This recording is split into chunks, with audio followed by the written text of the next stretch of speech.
Giza pyramid की construction से लेकर हजारों साल पहले लिखी जाने वाली हाइरोग्लिफिक में मॉडर्न हेलीकॉप्टर्स और यार्ड के पाए जाने तक इजिप्ट की जमीन ऐसी ऐसी मिस्ट्रीज से भरी हुई हैं जिनको देखकर इंसान दंग रह जाता है।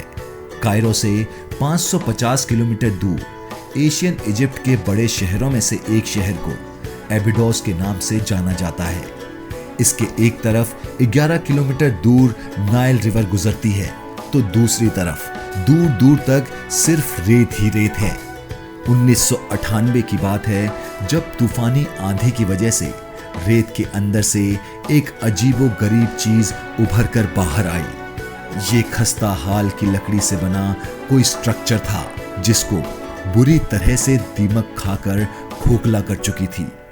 इसकी हकीकत जानने के लिए यहां आर्कियोलॉजिस्ट टीम ने साल 2000 में खुदाई का काम शुरू किया।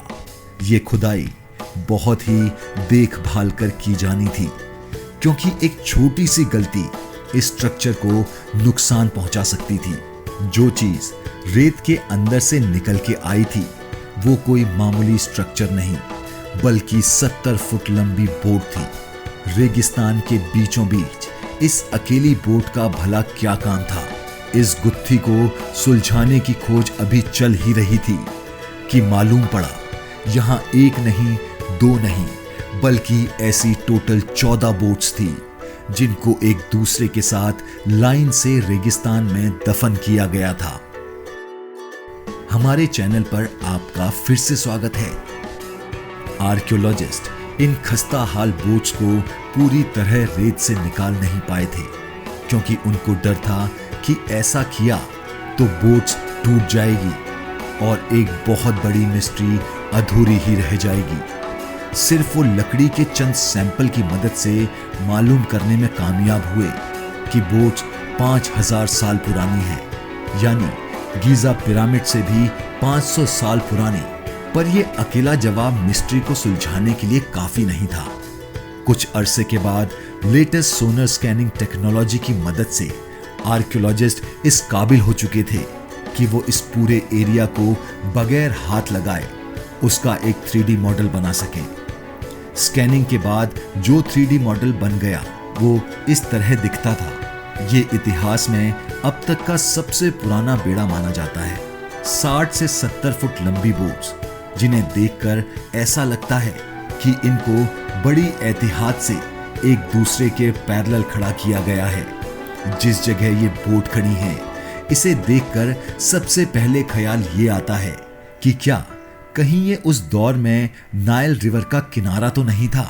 एक्सपर्ट्स ने देखते के साथ ही इस बात से इनकार कर दिया क्योंकि अगर ये बोट्स रिवर के किनारे बहकर आती तो वह अधूरी पोजीशन में खड़ी रहती।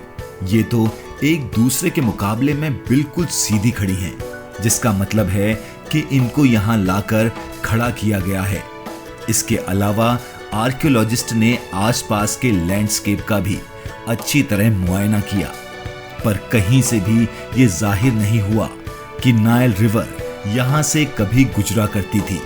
तो फिर आखिर ये बोट्स किसकी थी और अगर ये रिवर में बहकर यहां तक नहीं आई तो फिर इनको रेगिस्तान तक कौन लाया? एक इशारा उस वक्त मिला जब बोट के ढांचे को 3D ग्राफिक्स की मदद से दोबारा रिक्रिएट किया गया। ये कोई मामूली बोट्स नहीं बल्कि रोइंग वेसल्स थी जिनको 30 लोग मिलकर चप्पू की मदद से चलाया करते थे, जैसा कि आजकल की राफ्ट बोट्स होती हैं। इनके डिजाइन पर गौर किया जाए तो लकड़ी के तख्तों को रस्सियों से जोड़ जोड़कर बड़ी महारत से बनाया गया था। आर्कियोलॉजिस्ट का कहना है कि ये उस दौरान में बनने वाली बोट से काफी अलग और एडवांस दिखती हैं। इसकी लकड़ी के तख्तों को अंदर से एक खास एंगल में काटकर लगाया गया है और इनको देखकर ऐसा लगता है कि इन्हें खूबसूरती के लिए बनाया गया था। एशियंट इजिप्ट में सिर्फ एक शख्स इस तरह की बोट रख सकता था, एशियन इजिप्टियन किंग राहरो। सिर्फ किंग के पास ही इतनी ताकत थी कि वो उस दौर की style of the art boats को ऐसे ही रेगिस्तान में कचरे की तरह छोड़ दे।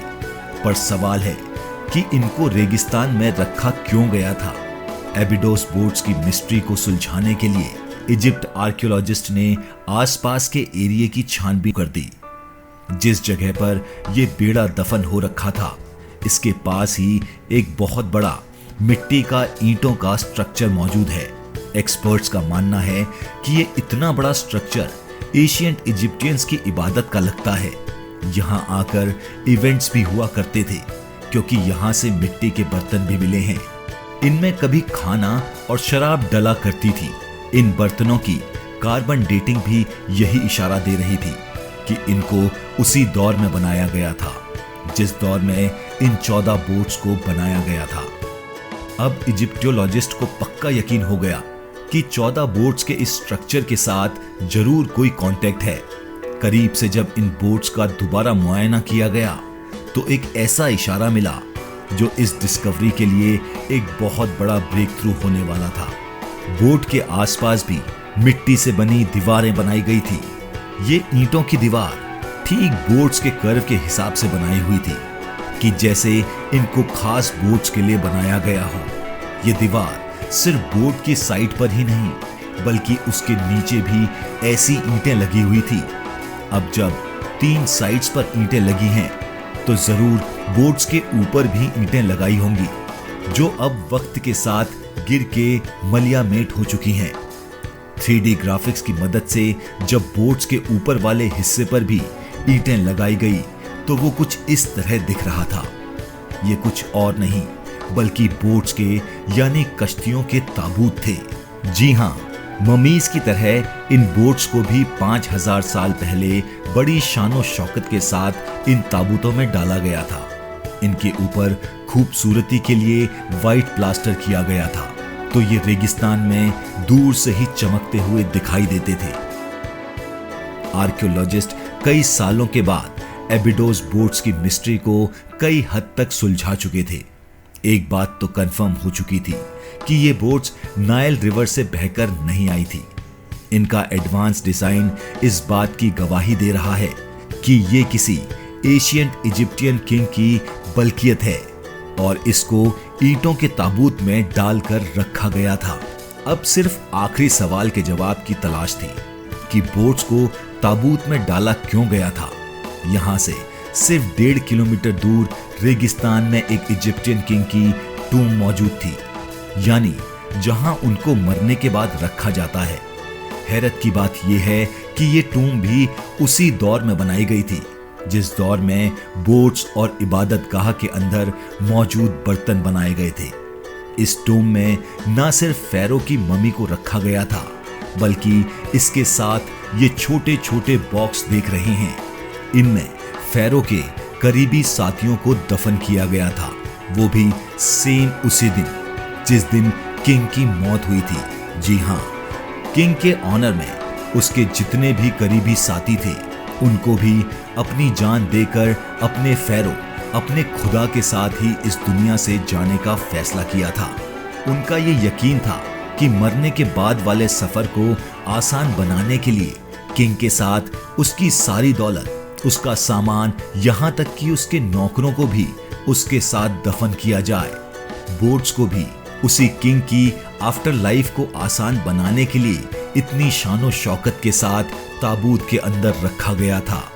ये एक ऐसी रस्म थी जिसको बाद वाले इजिप्टियंस फैरो की टोम्स में भी नोटिस किया जा चुका है। ज्यादातर इजिप्टियंस फैरोस की टोम्स को लुटेरे लूट चुके हैं और कई शायद अब तक कहीं रेत के अंदर छुपी हुई हैं। 1922 में वैली ऑफ किंग्स में जमीन के कई फुट नीचे किंग तुतानखमून की टूम मिली थी जो किसी तरह लुटेरों से बच निकली।